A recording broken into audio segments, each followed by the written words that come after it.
Hello guys, welcome to Hemlock, and today we're going to be talking about the Hello Kitty case. And I'm with Alexander and your day, and I'm Marley, so yeah. The Hello Kitty case refers to a 1990 murder of a 23-year-old Fan Mei Yi, a nightclub hostess in Hong Kong, by three women in an apartment. The case earned its name by the killers hiding the body and dismembering it in Hello Kitty plushies. Since 1976 in Shenzhen, Fan Mei Yi was abandoned by her family as a child, resulting in her being raised in an all-girls orphanage in Mat. 15, she was told to leave the orphanage because they had an age restriction, and becoming homeless and addicted to drugs, she was forced into street prostitution. And at 21 years old, she started to work at a brothel named Romance Villa, located in Shanpo. A fan eventually married one of her clients, a fellow drug addict named Den, in 1996. They gave birth to their son 2 years later in November 1998. For her murder, Fan's husband was described as abusive, and neighbors in their Hong Kong apartment building would report the awakened by the couple's fight and the child screaming and crying. She quit drugs and prostitution and tried to turn her life around. Hemlock, a 33-year-old Wuxing Wu triad member who had exhibited problematic behavior since middle school and had previous convictions for drug trafficking in 1991.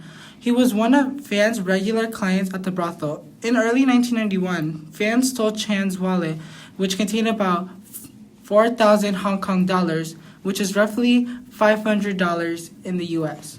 When Chan realized what had happened, he demanded Fan return the money in addition to a fee of 10,000 Hong Kong dollars. Although Fan immediately returned the stolen money, she needed more time to secure the additional fee. On March 17, 1999, Fan was abducted by 3 men and 1 girl at her flat in the Fu Yu section of La Yu Estate. Chan, his grooming victim, Lau Mingfang. The group took Fan to an apartment at number 31 Granville Road, Sum Sha Su, where they imprisoned her for a month. During imprisonment, she was tortured and raped. According to one source, she was beaten with metal bars, sometimes while being strung up and used as a punching bag. On one occasion, Fan was kicked in the head around 50 times. Spices were rubbed into Fan's wounds. Her legs and feet were burned with candle wax and hot plastic so that she was unable to walk. She was forced to smile and say she enjoyed the beatings. If she refused, they subjected her to even harsher torture. This treatment eventually led to traumatic shock and ultimate death. Fan succumbed to her wounds between the 14th of April and the 15th of 1999. Some sources claim that she died while her captors were out, while others say she died overnight. Upon discovery of Fan's body, her captors dismembered and boiled the remains.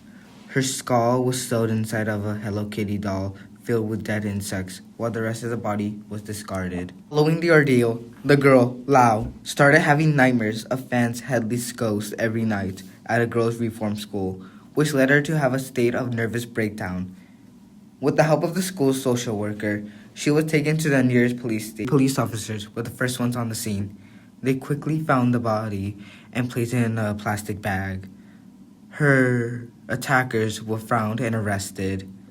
Fan's skull was the only exhibit in the case. After the trial, it was kept by the forensic pathologist in the cooling public mortuary until the appeal process of the prisoners was completed, and the birth family was notified in March 2004 that the skull would be returned and cremated on the 26th of March. The apartment building which the took place was demolished in September 2012 and is rebuilt as a hotel named Sauve in 2016. 3 Buddha portraits were placed in the hotel as a memorial. A necklace that belonged to Fan was handed over to Fan's son after it was discovered at the refrigerator during the investigation.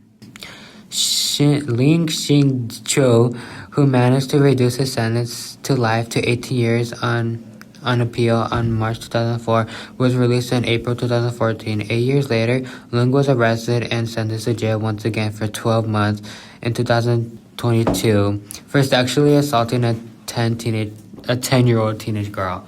So now we're going to give our opinions on the case and how, yeah. Well, I personally think